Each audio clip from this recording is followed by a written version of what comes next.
A sustained drop in fertility leads to an increased concentration of the population at working ages certainly creating an opportunity for accelerative economic growth per capita. So కాబట్టి ఏంటంటే వీలైనంతవరకు fertility rate కనుక తగ్గితే మనకు working age population అనేది మన దగ్గర for example మన ఇండియాలో ఏంటంటే 15 ఇయర్స్ కంప్లీట్ అయిన వాళ్ళు, తర్వాత 59 ఇయర్స్.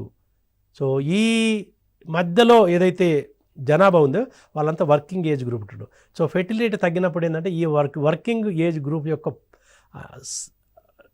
సంఖ్య పెరగడం వలన అది మన ఆర్థిక అభివృద్ధి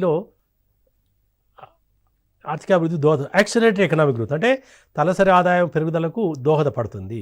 సో ఆఫ్ కోర్స్ ఇదంతా ముఖ్యంగా గ్లోబల్ లెవెల్లో చూసుకోవాలనుకుంటే పాపులేషన్ డిక్లైన్ ఎక్కువ దేశాలలో బై అండ్ లార్జ్ ఏంటంటే ఈ యొక్క పాపులేషను గ్రోత్ రేట్ అనేది తగ్గుతుంది అంటే ఓవరాల్ పాపులేషన్ రేట్ తగ్గుతుంది. సో దానిలో కొంత మోర్టాలిటీ రేటు తగ్గడం వలన, ఫెర్టిలిటీ రేటు తగ్గడం వలన కూడా జరుగుతుంది. కొన్ని దేశాలలో ఈవెన్ పాపులేషన్ కూడా తగ్గుతూ వస్తుంది, population absolute number. Okay, so చాలా దేశాల్లో అబ్సల్యూట్ నెంబరు పెరుగుతుంది కానీ తక్కువ పరిణామాలు పెరుగుతుంది. బట్ కొన్నిటిలో ఈవెన్ అబ్సల్యూట్ కూడా తగ్గే అవకాశాలు ఉన్నది. So population of 61 countries are projected to decrease by 1% or more between 2022 and 2015. అంటే దాదాపు 61 దేశాలలో ఈ యొక్క జనాభా దాదాపు 1% తగ్గే అవకాశాలు ఉన్నది. ఎందుకంటే ఓయింగ్ టు సస్టైన్డ్ లో levels of fertility and in some cases elevated rates of emigration.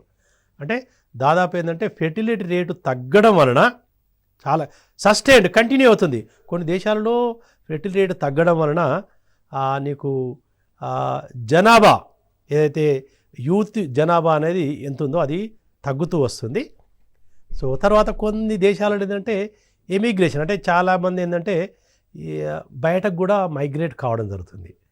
So migrate కావడం వలన ఏం జరుగుతుందంటే ఈ దేశంలో అవైలబుల్ అయ్యే వర్కింగ్ పాపులేషను తగ్గుతూ వస్తుంది.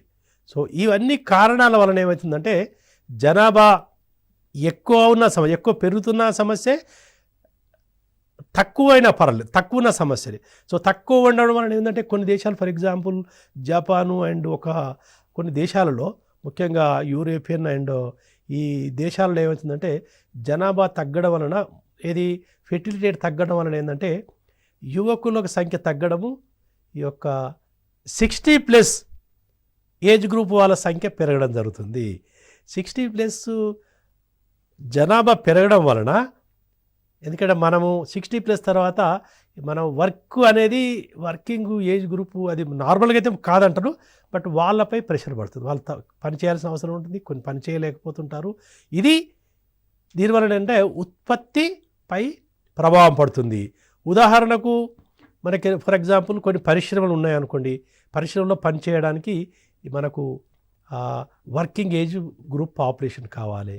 ఇప్పుడు కొత్తగా వచ్చే జనాభా తగ్గిందనుకోండి, ఫెర్టిలిటీ రేట్ తగ్గడం వలన నీకు వచ్చే జనాభా తక్కువ, కొత్తగా న్యూలీ ఉంటారు కదా, యంగర్ ఏజ్ గ్రూప్ పాపులేషన్ తగ్గుతూ ఉంటుంది. ఓల్డర్ ఏజ్ గ్రూప్ పెట్టడం వలన ఏంటంటే ఎవరైతే ఈ యొక్క పరిశ్రమలో పనిచేస్తున్నారో వాళ్ళు రిటైర్ కావడం జరుగుతుంది, లేదా వాళ్ళే కంటిన్యూ కావడం జరుగుతుంది. దానివల్ల ఒక ఏజ్ తర్వాత ఏంటంటే ఈ యొక్క ఉత్పత్తి సామర్థ్యం అనేది సగటు జీవికి తగ్గుతూ ఉంటుంది. బట్ దానివల్ల ఏంటంటే మొత్తము ఆర్థిక వ్యవస్థపై ప్రభావం పడుతుంది. సో అది ఇప్పుడు కొన్ని దేశాలు ఇటువంటి సమస్యను ఎదుర్కొంటున్నాయి. కాబట్టి ఏంటంటే కొన్ని దేశాలు వేరే దేశాల నుండి కూడా ఇన్వైట్ చేస్తున్నాడు, అంటే వర్క్ చేయండి, మా దేశానికి వచ్చి మీరు వర్క్ చేయడం అనేది కొన్ని దేశాలను కొన్ని దేశాల యొక్క యువకులను ఇన్వైట్ చేస్తున్నాయి. సో దానిలో ముఖ్యంగా ఈ మధ్యలో అనుకుందంటే జపాను దేశం ఏదైతుందో ఆ దేశంలో ఈ యొక్క జనాభాలో ఎక్కువ ఈ యొక్క వృద్ధులు కాబట్టి ఆ దేశాలు ఈ మధ్యలో జనాభా అనేది is inviting talent from others countries, ముఖ్యంగా ఇండియా అండ్ అదర్ థింగ్స్. అది ఎంతవరకు వాళ్ళు సక్సెస్ అవుతారు అనేది వేరే విషయము. బట్ ఇది సమస్య వస్తుంది. కాబట్టి ఏంటంటే ఈ జనాభా సమస్య అనేది ఎక్కువ ఉన్న సమస్య, తక్కువ ఉన్న సమస్య, ఏజ్లో వృద్ధులు ఎక్కువ ఉన్న సమస్య, పిల్లలు ఎక్కువ ఉన్న సమస్య, ఇవన్నీ కూడా ఈ యొక్క హ్యూమన్ రిసోర్సెస్ యొక్క ప్రాముఖ్యత ఆర్థికాభివృద్ధిపై ఎలా ఉన్నది చెప్పడం జరుగుతుంది. సో ఇక మనము దీన్ని కంటిన్యూషన్ అంటే ఇప్పుడు గ్లోబల్ లెవెల్లో మనం చెప్పుకున్నాం కాబట్టి ఇప్పుడు ఇంత తర్వాత మనము భారతదేశంలో యొక్క ఈ సమస్య, ఈ యొక్క డెమోగ్రఫీ లేకపోతే ఈ హ్యూమన్ రిసోర్స్ ఎలా ఉన్నది మనం చెప్పుకుందాము. సో ఇప్పుడు తెలంగాణ రాష్ట్రంలో వీటి గురించి చెప్పుకునే ముందు మన భారతదేశంలో మన యొక్క తెలంగాణ యొక్క పొజిషన్ ఎలా ఉన్నదని చెప్పుకుంటూ హ్యూమన్ రిసోర్స్ ఒక సిచ్యువేషన్ ఎలా ఉన్నది క్లుప్తంగా చెప్పుకుందాం. అంటే డీటెయిల్స్ చెప్పాల్సిన అవసరం లేదు, ఎందుకంటే మన యొక్క ఫోకస్ ఎక్కువ తెలంగాణ స్టేట్ గురించి ఉన్నది కాబట్టి దీనిలో క్లుప్తంగా చెప్తూ తెలంగాణ గురించి వాటి యొక్క పొజిషన్ అనేది చెప్పుకోవడం జరుగుతుంది. ఎందుకంటే ఈ యొక్క తెలంగాణ రాష్ట్రము భారతదేశంలో భాగం కాబట్టి ఏవైతే విధానపరమైన నిర్ణయాలు దేశంలో తీసుకుంటారో వాటి ప్రభావము తెలంగాణలోని మానవ వనరులపై కూడా పడుతుంది. ఎందుకంటే ముఖ్యంగా కొన్ని అంశాలు, ఇది జనాభాకు సంబంధించిన విధానపరమైన నిర్ణయాలు, సో నేషనల్ పాపులేషన్ పాలసీ కానీ, లేకపోతే నేషనల్ ఎడ్యుకేషన్ పాలసీ కానీ, హెల్త్ రిలేటెడ్ పాలసీస్ కానీ, ఈ యొక్క ఎంప్లాయ్మెంట్ ఆపర్చునిటీ సంబంధించిన ఇంటర్ స్టేట్ రిలేషన్స్, ఇవన్నీ కూడా ఏంటంటే డిపెండెంట్. కొంతవరకు తెలంగాణ రాష్ట్రము కంప్లీట్గా ఇండిపెండెంట్ ఉండడానికి ఆస్కారం లేదు. సో కాబట్టి దేశంలో వీటి సంబంధించిన పరిస్థితి ఎలా ఉన్నదని మనం క్లుప్తంగా చెప్పుకుంటాము. సో ముఖ్యంగా ఏంటంటే లేటెస్ట్ స్టాటిస్టిక్స్ మన ఇక్కడ చూడండి, మనకు జనాభాకు సంబంధించిన అంశాలు. సో ప్రతి 10 సంవత్సరాలు ఒకసారి సెన్సస్ రూపకంలో మనకు జనాభాకు సంబంధించిన విషయాలు, ముఖ్యంగా డెమోగ్రఫీ సంబంధించిన ఇంకా ఫర్దర్ డీటెయిల్స్ కూడా సెన్సస్ ఆధారంగానే మనకు తెలుస్తాయి. 2011లో మనకు సెన్సస్ జరిగింది. ఇంకా ఫుల్ ఫ్లెడ్జ్డ్ సెన్సస్ అనేది మనకి ఇంతవరకు క్లారిటీ రాలేదు. బయట ఈ మధ్యలో కొన్ని అంచనాలు చేయడం జరిగింది. సో కొన్ని ఎస్టిమేట్స్ చేయడం జరిగింది. అవి కొంత మనకు సూచిస్తవి మన జనాభాకు సంబంధించిన కొన్ని అంశాలను, దేశంలో ఎలా ఉన్నది, వివిధ రాష్ట్రాలలో ఎలా ఉన్నది, తెలంగాణలో ఉన్నది మనము చెప్పుకోవచ్చు. సో మనకు తెలుసు India is a federal union ఉన్నది కాబట్టి ఈ లేటెస్ట్ స్టాటిస్టిక్ ప్రొజెక్షన్, ఇది సెన్సస్ పాపులేషన్ ప్రొజెక్షన్ రిపోర్టు ఈ మధ్యలోనే విడుదలైంది. సో దాని ప్రభాకరం ఏంటంటే మన దేశంలో 137,55,86,000 జనాభా ఉంది. అంటే 1.3638 బిలియన్ ఆర్ 138 crore మన భారతదేశంలోనే జనాభా ఉన్నది. సో 2011 సెన్సస్లో ప్రకారము ఇది 125 కోట్లు. అంటే 125 కోట్ల నుంచి మనకు 137 కోట్లకు పెరగడం జరిగింది. సో మనం చూసాము దాదాపు గ్లోబల్ ప్రపంచంలో 8 బిలియన్. సో 8 బిలియన్లలో మన భారతదేశంలో 1.38 1.4 బిలియన్ ఒక భారతదేశంలోనే ఉన్నది. అంటే మీరు చూడండి 1.4 డివైడెడ్ బై 8 ఎంత శాతము ప్రపంచ జనాభా మన భారతదేశంలో ఉన్నది అనేది దీన్ని బట్టి సో జనాభా ఏ విధంగా మన భారతదేశంలో కాన్సన్ట్రేట్ అనేది మనం సూచించడం జరుగుతుంది. సో అంటే ప్రపంచంలో జనాభాకు సంబంధించిన పరిణామాలు చెప్పుకుంటే అది మన భారతదేశం యొక్క జరిగే పరిణామాలు చాలా దోహదపడతాయి. ఎందుకంటే ఇక్కడ జరిగిన, ఎందుకంటే సింహభాగము మన ఇండియానే. 1.4 అంటే దాదాపు 2.8 అంటే దాదాపు 3 కోట్లు ఈ యొక్క చైనా ఇండియా 2 దేశాలు కలిపితేనే దాదాపు 3 కోట్లు. అంటే సో 2.8 అవుట్ ఆఫ్ 8. సో మీరు చూడండి ఎంత కాంట్రిబ్యూట్ చేస్తున్నాయి అనేది. సో దాదాపు 35-40% వరకు ఈ 2 దేశాలే. సో మనం సో వీటిలలో మనకు తెలుసు ఎట్లయితే ప్రపంచంలో జనాభా అంటే ప్రాంతాన్ని బట్టి, రాష్ట్రాన్ని బట్టి, దేశాన్ని బట్టి వేరువేరుగా ఉన్నదో మనం చెప్పుకుంటాం. అలాగే మన భారతదేశంలో కూడా ఈ యొక్క జనాభా అనేది అన్ని దేశాల్లో ఒకే విధంగా లేదు. ఒకే విధంగా అంటే జనాభా సంఖ్య లేదు, సంఖ్యను నిర్ణయించే ఫెర్టిలిటీ రేట్ కానీ, ఇది మన మోర్టాలిటీ రేట్ కానీ ఇవన్నీ కూడా లేవు. ఇవన్నీ కూడా వేరువేరుగా ఉన్నది. సో కాబట్టి ఏంటంటే ఈ యొక్క దేశాలతోని మన రాష్ట్రాలలో పోల్చుకుంటే ఉత్తరప్రదేశ్లో మోస్ట్ పాపులేటెడ్ స్టేట్, జనాభా అత్యధికంగా ఉన్న జనాభా అత్యధిక ఉన్న రాష్ట్రము ఉత్తరప్రదేశ్, కనిష్టంగా ఉన్న రాష్ట్రము Sikkim. So Sikkim is least populated state and Uttar Pradesh is most populated state. Okay, so Delhi is a union territory with the highest population and Lakshadweep is least. అంటే యూనియన్ టెరిటరీకి వచ్చే వరకు కొంతవరకు ఢిల్లీలో ఎక్కువగా ఉన్నది, లక్షద్వీప్ ఏదో యూనియన్ టెరిటరీ ఇట్లా ఉన్నది. అంటే రాష్ట్రాలలో యూనియన్ టెరిటరీస్లలో ఈ సిచ్యువేషన్ ఉంది. యూనియన్ టెరిటరీస్లో ఢిల్లీ.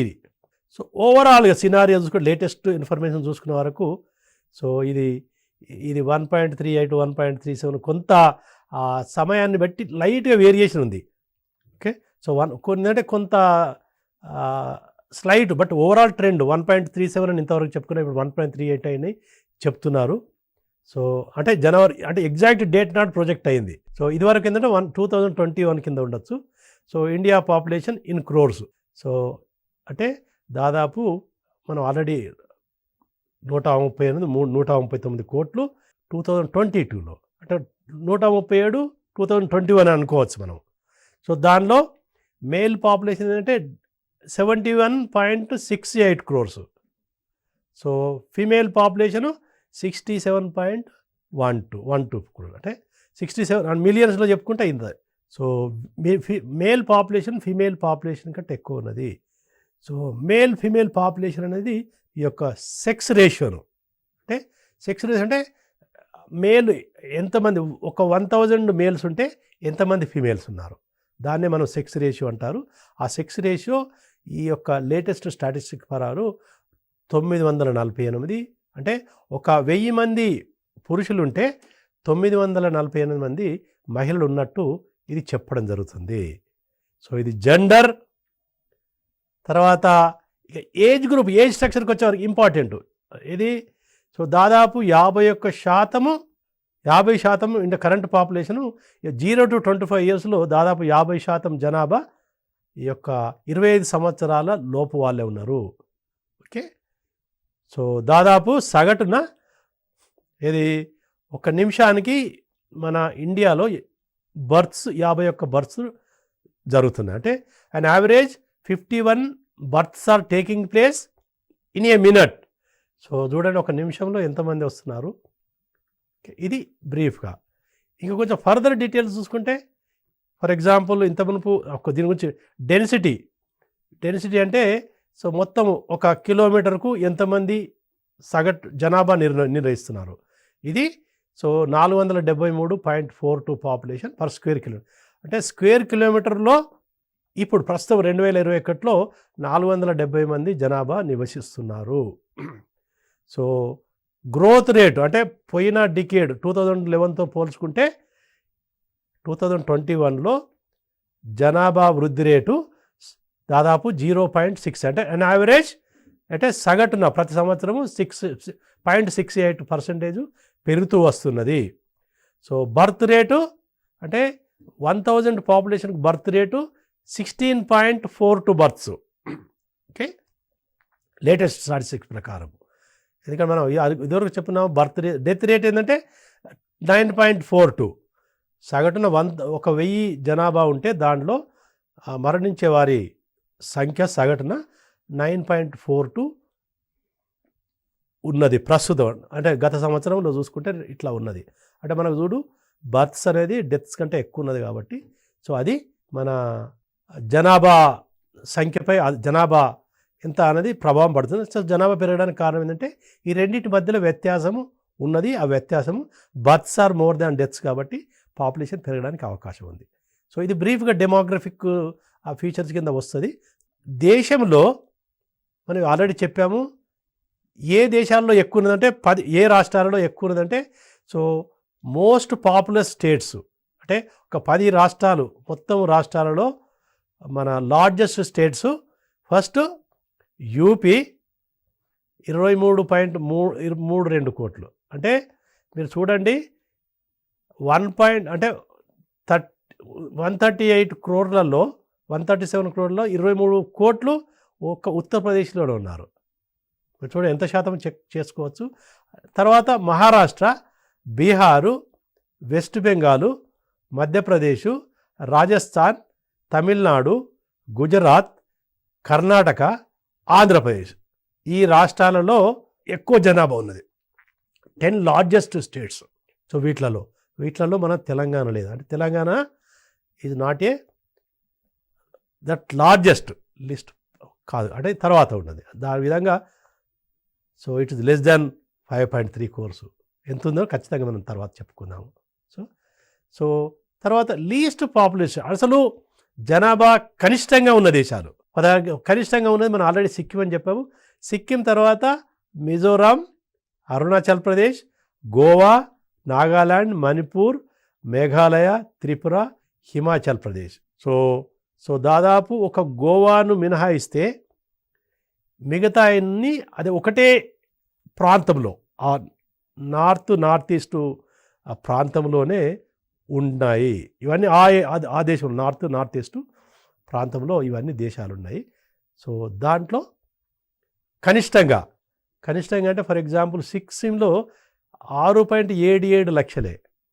సో మీరు ఇక్కడ చూడండి సిక్కింలో 6.77 లక్షల, తర్వాత ఉత్తరప్రదేశ్లో 23.32 కోట్లు. సో 2 రాష్ట్రాలే. సో ఈ రెండింటి మధ్యలో చూడండి ఎంత అంచనా ఉంది. అంటే ఈవెన్ 32 lakhs కూడా లేదు, అంటే 23.3 అంటే ఈవెన్ 0.32 కూడా లేదు. అంటే చాలా ఈ మధ్యలో అంతరం అనేది మనకు చాలా విషయాలను చెప్తుంది. అంటే కనిష్ట పాపులేషన్ లీస్ట్ అంటే లక్షలాలోనే ఉంది చిన్నగా. సో వీటిని బేరీజ్ చేసుకున్నప్పుడు మన దగ్గర ఎందుకంటే ఈ దేశాలు జనాభా పరంగా మంచి డెవలప్ కావాలంటే ఇతర ఏవైతే వనరులు ఉన్నాయో ఆ వనరులను సద్వినియోగం చేసుకున్న అవసరం ఉంటుంది. ఆ వనరులు ఎలా ఉన్నాయనేది నిర్ణయిస్తాయి. ఆ వనరులతో వీటితో పాటు వనరులు కూడా మనకు కొంత అభివృద్ధికి దోహదపడతాయి. So for example Sikkim basically largely ఎక్కువ విస్తీర్ణంగా ఉంది, ఎక్కువ అంటే స్క్వేర్ అంటే ఎక్కువ ప్రాంతము కలిగి ఉన్నది, బట్ తక్కువ జనాభా ఉన్నది. సో దానికి భిన్నంగా ఉత్తరప్రదేశ్ కొన్ని రోజుల రాష్ట్రాల్లో తక్కువ ప్రాంతము ఎక్కువ జనాభా. ఇది కూడా ఇంకా త్వరలో చెప్పుకునే సూచికపై ప్రభావం కలిగేస్తుంది. So there are most populous and least populated states. So కాబట్టి మీకు ఏదన్నా ప్రశ్న వచ్చిందనుకోండి, so order them according to ascending order of population as per the latest statistics అని చెప్పండి అడిగింది అనుకోండి. సో 2-3 రాష్ట్రాలు ఇచ్చారనుకోండి, లీస్ట్ పాపులర్ స్టేట్స్ అంటే మీరు అరేంజ్ చేయొచ్చు. అలాగే మోస్ట్ పాపులర్ స్టేట్స్ కూడా అసెండింగ్ ఆర్డర్ డిసెండింగ్ ఆర్డర్ అనేది చెప్పడానికి అవకాశం ఉంటుంది. ఇటువంటి ప్రశ్నలు మనకు వచ్చాయని కూడా ఆర్డర్ చేస్తూ చెప్పుకోవడానికి అవసరం ఉంది. That is okay. ఇక మోస్ట్ పాపులర్ లీస్ట్ పాపులేటెడ్ నిర్ణయించవచ్చిందంటే how the population is growing. అంటే సో ఫర్ ఎగ్జాంపుల్ 2011 పోల్చుకుంటే 2021లో జనాభా ఎంత పెరిగింది అంటే 2011 నుంచి 2020 వరకు జనాభా ఎంత శాతము అబ్సల్యూట్గా పెరిగింది మొత్తం. అంటే ఆ సంవత్సరం ఈ సంవత్సరం మధ్య జనాభా ఎంత ఉంది అది శాతంగా చెప్పుకుంటే అంతే ఉంటుంది. సో ఇక్కడ ఏంటంటే మనకు ఏవైతే మోస్ట్ పాపులర్ లీస్ట్ పాపులర్ స్టేట్లో మనకు గ్రోత్ రేటుకు కొంత భిన్నంగా కనబడదు. ఏవైతే రాష్ట్రాల్లో గ్రోత్ రేటు ఎక్కువగా ఉన్నదో వాటిల్లో మనం లిస్ట్ చేసిన స్టేట్లు టాప్లో లేవు. అవి కూడా ఉన్నాయి కొంతవరకు కానీ టాప్లో. ఫర్ ఎగ్జాంపుల్ మనకు బీహార్ టాప్స్ ద మోస్ట్. ఇది India's growth rate is highest in Bihar. So ఇండియాలో మొత్తంలో 12.56% పెరిగింది 2011-2021 మధ్యలో. జనాభా శాతము 12.56%. అంటే 2011లో ఒక 100 జనాభా ఉంటే ఇక్కడ వచ్చే వరకు దాదాపు 12 లేకపోతే 113 అనుకోండి. ఓకే, అంటే ఒకవేళ అది 10,000 ఉందనుకోండి, అక్కడ 2011లో 10,000 ఉంటే ఇక్కడికి వచ్చేవారికి ఏంటంటే 11,256 ఉండే అవకాశం అట్లా, అంటే అది పెరిగినట్టు అట్లా.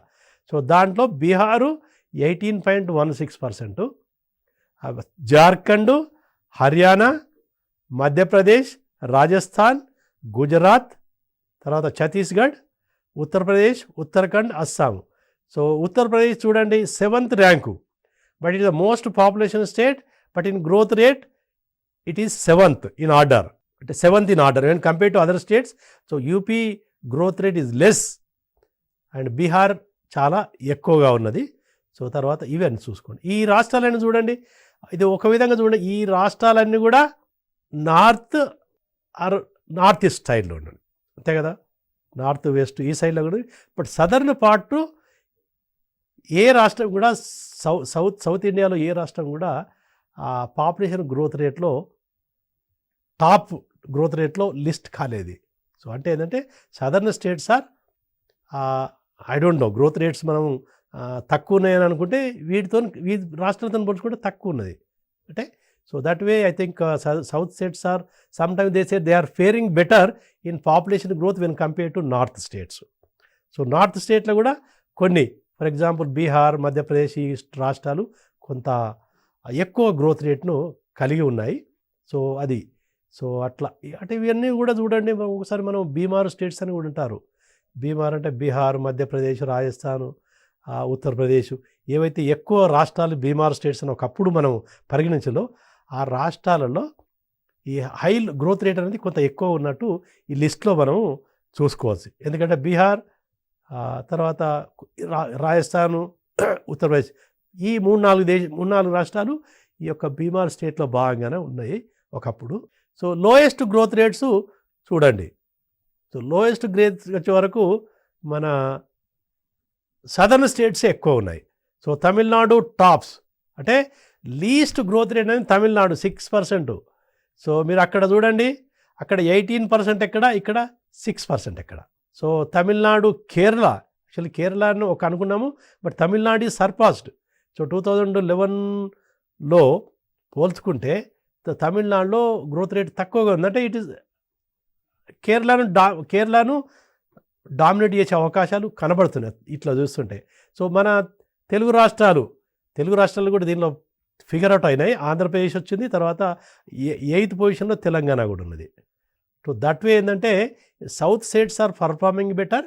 సో దాంట్లో వెస్ట్ బెంగాల్, హిమాచల్ ప్రదేశ్, పంజాబ్, ఒరిస్సా, కర్ణాటక, గోవా ఎక్కువ ఈ రాష్ట్రాలలో గ్రోత్ రేటు కొంత తక్కువగా ఉన్నది. They are all less than average అనుకోండి.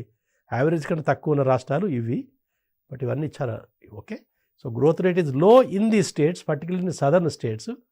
With in southern states Tamil Nadu top the list, okay. But our Telangana యొక్క ర్యాంకు లీస్ట్ పర్ఫార్మింగ్లో దానిలో 8th పొజిషన్ ఉంది. అంటే లీస్ట్ గ్రోత్ రేట్లో 7th 8th పొజిషన్ ఉంది, okay. So that way it is less than double digit. So double digit ఇవన్నీ ఏంటంటే first ఈ 10 states double digits ఉన్నాయి. సో ఇవేంటంటే ఇవన్నీ సింగిల్ డిజిట్స్లో.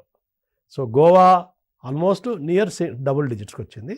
సో దిస్ వన్, సో కాబట్టి ఏంటంటే కంపేర్ చేసుకున్నప్పుడు మనము ఈ యొక్క జనాభాకు సంబంధించిన హ్యూమన్ రిసోర్స్కి సంబంధించిన ఈ అంశాలను చేసుకున్నప్పుడు ఏంటంటే ఈ రాష్ట్రాలలో యొక్క జనాభా వృద్ధి రేటు ఇలా ఉండడం వలన హ్యూమన్ రిసోర్సెస్ ఎలా ఉన్నది. ఫర్ ఎగ్జాంపుల్ మోస్ట్లీ మనము కేరళ గురించి కోడ్ చేస్తాము హ్యూమన్ రిసోర్స్ సంబంధించినప్పుడు, ఎందుకంటే మోస్ట్ ఎడ్యుకేటెడ్, హెల్త్ పరంగా చూసుకుంటా, జీవన ప్రమాణ స్థాయి చూసుకున్నప్పుడు కేరళ గురించి కొంతవరకు, ఎడ్యుకేషన్ సంబంధించిన తమిళనాడు గురించి, కొన్ని అంశాలలో హిమాచల్ ప్రదేశ్ గురించి కూడా మనం కొంత పాజిటివ్గా చెప్పుకోవడం అవసరం ఉంది హ్యూమన్ రిసోర్స్ సంబంధించి. సో ఎందుకంటే ఈ రాష్ట్రాలలో యొక్క జనాభా వృద్ధి రేటు కనిష్టంగా ఉన్నది. సో ఇంకొక అంశము, ఇది వృద్ధి రేటు, ఇంతవరకు వృద్ధి రేటు జనాభా ఎలా ఉన్నది అంటే, ఇంకోటి ఏంటంటే డెన్సిటీ. సో డెన్సిటీ భౌగోళిక పరిమాణము అండ్ జనాభాకు రెండిటికి కలిపే యొక్క ఏదో సూచిక ఉంటుందో డెన్సిటీ. అంటే ఒక సగటున 1 కిలోమీటర్లో ఎంతమంది జనాభా నివసిస్తున్నారు. ఎందుకంటే ఎంత ఎక్కువ ఉంటే ఈ యొక్క సహజ వనరులపై అంత ప్రభావం కలుగజేస్తుంది. ఎందుకంటే ఈ యొక్క భౌతిక పరమలు అంటే మనము భూమి, నీటి వనరులు, తర్వాత ఫారెస్టు, తర్వాత ఖనిజాలు, మినరల్స్, మెటల్స్ అండ్ మినరల్స్, ఇవన్నీ కూడా ఈ వనరుల కింద వస్తాయి. ఏవైతే స్క్వేర్ మీటర్లో మనం అనుకుంటాం ఇవన్నీ భౌగోళికంగా ఉన్న వనరులను, ఇవన్నీ ఆ ప్రాంతంలో ఆ రాష్ట్రంలో ఉన్న వాళ్ళకు అందుబాటులో ఉంటాయి. కాబట్టి ఒకవేళ అందుబాటులో ఉన్న దాని మీద ఎక్కువ జనాభా ఉందనుకోండి, కొంత సగటున లభించే సహజ వనరుల యొక్క అవకాశం తక్కువగా ఉంటుంది. సో దీంట్లో పోల్చుకుంటే హైయెస్ట్ డెన్సిటీ అంటే డెన్సిటీ అనేది ఎంత ఉండాలనేది కొంత ప్రశ్నార్థకంగా అనుకున్నప్పుడు కొంత తక్కువగా ఉంటాయి, కొంత తక్కువగా ఉంటే బాగుంటుంది అనేది మనము చెప్పుకుంటాము. హైయెస్ట్ డెన్సిటీ వచ్చే వరకు బీహారు, తర్వాత ఢిల్లీ, యొక్క అరుణాచల్ ప్రదేశ్, ఓకే, లడఖ్, ఇవన్నీ కనిష్టంగా కొంత దెర్ ఇస్ సమ్ ప్రాబ్లం ఉంది వీటిలో. కొంత దీనిలో ఓకే కొంత డెన్సిటీలో కొంచెం వేరే ఉంది కొంత. సో డెన్సిటీ గురించి మనం చెప్పుకుందాం త్వరలో నెక్స్ట్. సో ఇంకొక అంశము డెన్సిటీతో పాటు ఇంకొక ముఖ్యమైన విషయం ఏంటంటే సెక్స్ రేషియో. సో మనం ఆల్రెడీ చెప్పుకున్నాము, దేశంలో సెక్స్ రేషియో ఒక 1000 మందికి సగటున 1000 మంది జనాభా ఉంటే ఎంత ఉందన్నది చెప్పుకోవడం జరిగింది. సెక్స్ రేషియో 948 ఉంది. అంటే 1000 మంది పురుషులకు 948 ఫిమేల్స్ ఉన్నారని చెప్పుకుంటాము. దాన్నే సెక్స్ రేషియో అంటాము. ఇది వివిధ రాష్ట్రాలలో ఎలా ఉన్నదనేది మనము చెప్పుకుంటాము. The sex ratio at birth in India for the period 2017 has been estimated 896. At the national level it is 898 it rural areas and 890 in urban areas. ఇది కొంత మనకు సూచిస్తుంది ఏంటంటే సగటున ఈ యొక్క సెక్స్ రేషియో అనేది తక్కువగా ఉన్నది. Among the bigger states the sex ratio at birth varies from 961 Chhattisgarh, హర్యానాలో 833 ఉంది. తర్వాత 961 ఏమో ఈ యొక్క ఛత్తీస్గఢ్లో ఉంది. అంటే ఛత్తీస్గఢ్లో ఎక్కువ ఉన్నది, వీటిలలో ఎక్కువ ఉంది. ఓకే, వేరే రాష్ట్రాలలో ఎలా ఉన్నది? In rural areas highest sex ratio అనేది కొంత వేరియేషన్ ఉంది. అర్బన్ ఏరియాస్ అంటే దీన్ని కొంత టెక్నికల్ చూసుకుంటే కొంత ఎక్కువ తక్కువగా ఉన్నట్టు మనకు ఇది చెప్తుంది. సో ఇది ముఖ్యంగా వీటిలలో సెక్స్ రేషియో యొక్క ప్రాముఖ్యత ఏంటి, డెన్సిటీ యొక్క ప్రాముఖ్యత ఏంటంటే మనం డెన్సిటీ అనేది వివిధ తక్కువ ఉంది.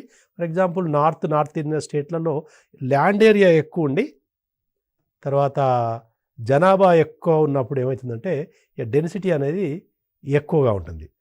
డెన్సిటీ ఎక్కువ ఉన్న దాంట్లో ఫర్ ఎగ్జాంపుల్ ఈ యొక్క రాష్ట్రాలలో కూడా కొన్ని రూరల్ ఏరియాస్తో పోల్చుకుంటే అర్బన్ ఏరియాస్లో హై కాన్సన్ట్రేషన్ ఉంటుంది. హై కాన్సన్ట్రేషన్ అంటే కొంత వివిధ వనరులపై ప్రభావం చూస్తుంది. ఎక్కువ జనాభా ఉందనుకోండి, ఉదాహరణకు అర్బన్ ఏరియాస్లో ఇది యొక్క వాటి ఉన్న వనరులపై సదుపాయాలు కల్పించడం కొంచెం ఇబ్బందులు కలుగుతుంటాయి. అంటే concentration of population in a particular pocket poses problem for development. So కాబట్టి ఏంటంటే వీలైనంత వరకు డిస్పర్సల్గా ఉండాలి. పాపులేషన్ అనేది ఒక కాన్సన్ట్రేషన్ ఉండకుండా చూడడానికి అవకాశం ఉంటుంది. డిసెంట్రలైజ్ లెవెల్ చేయాలి. సో కాబట్టి వీలైనంత వరకు అర్బన్ కాన్సన్ట్రేషన్ తగ్గించుకోవాలనేది ఈ యొక్క డెన్సిటీ కొన్ని రాష్ట్రాలలో తక్కువ ఉండడము. సో ఇది ఎక్కువగా కొంత వితిన్ స్టేట్ ఒక రాష్ట్రంలో కూడా ఒక డిస్ట్రిక్ట్ ఇంకో డిస్ట్రిక్ట్ చాలా విభేదాలు ఉన్నాయి. ఫర్ ఎగ్జాంపుల్ ఫారెస్ట్ మన తెలంగాణకు వచ్చినప్పుడు చూసుకుందాము. ఈ యొక్క ఎక్కువ మరి రిమోట్ ఏరియాస్ ఫారెస్ట్ ఉన్న రాష్ట్రాలలో ఈ యొక్క డెన్సిటీ తక్కువగా ఉంది. కొంత urban semi urban areas for example Hyderabad వీటికి సంబంధించిన వరకు ఈ యొక్క డెన్సిటీ ఎక్కువగా ఉంటుంది. సో ఇక సెక్స్ రేషియో అనేది ఇది కూడా ముఖ్యమైన సూచికనే. ఈ సెక్స్ రేషియో అనేది కూడా ఈ మధ్యలో తగ్గుతూ వస్తుందనేది చాలా వరకు ఈ మధ్యలో తగ్గుతుంది. కొన్ని విధానపరమైన నిర్ణయాలు తీసుకున్న వరకు దీని కొంత స్టేబిలిటీ రావడం, కొంత పెరగడానికి కూడా అవకాశం ఉంది. దీనివలన వచ్చే సమస్య ఏంటంటే సమతుల్యం ఉండాలి. ఎందుకంటే సాధారణంగా పురుషులు స్త్రీల యొక్క సంఖ్య దాదాపు 50% ఉండాలి. అంటే 50 మంది పురుషులు ఉంటే 50 మంది ఉండాలి. లేకపోతే సమస్య ఏమవుతుందంటే ఏజ్ స్ట్రక్చర్తో పాటు ఈ యొక్క పురుషుల సంఖ్య ఎక్కువగా ఉండి, ముఖ్యంగా యువకుల సంఖ్య ఎక్కువ ఉండి, ఈ యొక్క ఫీమేల్స్ గర్ల్స్ యొక్క సంఖ్య తగ్గిందనుకోండి, it poses other social problems like marriage. So ఈ మధ్యలో మనం అనుకునేది ఏంటంటే చాలామంది అబ్బాయిలకు అమ్మాయిల యొక్క కొరత వలన age of marriage of males పెరుగుతూ ఉన్నది. ఎందుకంటే అది దొరకడం లేదన్నది. సో ఇది కొంత సోషల్ ప్రాబ్లం అవుతుంది. దానివలన ఇతర రాష్ట్రాల నుంచి అమ్మాయిలను తీసుకొని రావడము, ఇటువంటి ప్రాబ్లమ్స్ కూడా మనము ఈ మధ్యలో చూసుకున్నాము. సో ఆల్ దీస్ ఏంటంటే మనకు జనాభా పరంగా చూసుకున్నప్పుడు ఈ హ్యూమన్ రిసోర్స్ పై ప్రభావం చేసే అంశాలలో జనాభా సంఖ్య, జనాభా వృద్ధి రేటు, తర్వాత డెన్సిటీ, తర్వాత ఏజ్ స్ట్రక్చరు, తర్వాత మేల్ ఫిమేల్ పాపులేషను, తర్వాత డెన్సిటీ, ఇవన్నీ కూడా హ్యూమన్ రిసోర్సెస్ను నిర్ణయించే అంశాలు. సో వీటిని మనం ఇంకా క్షుణ్ణంగా మనము తెలంగాణ రాష్ట్రం గురించి చెప్పుకునేప్పుడు వీటన్నిటి గురించి మనము విపులీకరించి చెప్పుకోవడం జరుగుతుంది. Thank you.